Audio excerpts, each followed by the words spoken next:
salaamu ullaahi calaykum waraxmatullaahi tacaala wabarakaatu. asxaabta sharafta badan ku soo dhowaada kanaalkeena wax ka baro. من أبدا على حبيبك خير الخلق كلهم مولاي صل وسلم. cinwaankeena maanta wuxuu noqon doonaa xigmadda toddobaadka. qodobka koowaad, qofna ma aha qof dhammaystiran oo cibka saliima dunidan. haddii aad ka fogaato dadka qaladaadkooda waxaad keli ku ahaanaysaa adduunkan. xukmi wax yar, jeclow wax badan. labaad, geesinimadu ma ahan in aadan cabsan. geesinimadu waa in aadan u ogolaanin cabsidaada in ay ku xoojiso. qodobka saddexaad, markastoo aad istiraahdo maanta maalin xun ayaa ii tahay, xusuusnow in qof meel kale jooga uu la halgamayo naftii oo kasii baxaysa.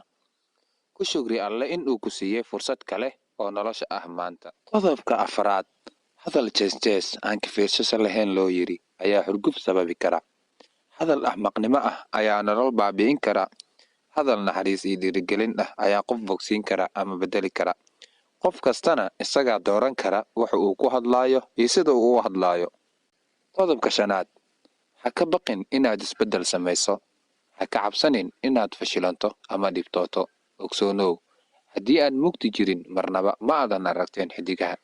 qodobka lixaad, iska ilaali inaad u noolaato si kibir iyo isla weyne leh, si istustus iyo halagaa sheego keliya. kuwan qofku waxay dhaxal siiyaan inuu waayo degnaan maskaxeed kuna noolaado naceeb iyo carro. qodobka toddobaad, dadku waxay yidhaahdaan ma garanaysid faa'iidada iyo qiimaha waxaad haysatid ilaa aad weydo.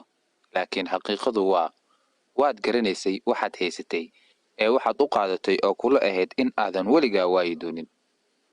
waad ku mahadsan tahay daawashada muuqaalkan. haddii aad ku cusub tahay kanaalkeena kusoo biir oo subscribe si ay kuu dhaafin muuqaalada aan soo dhigi doono insha allah.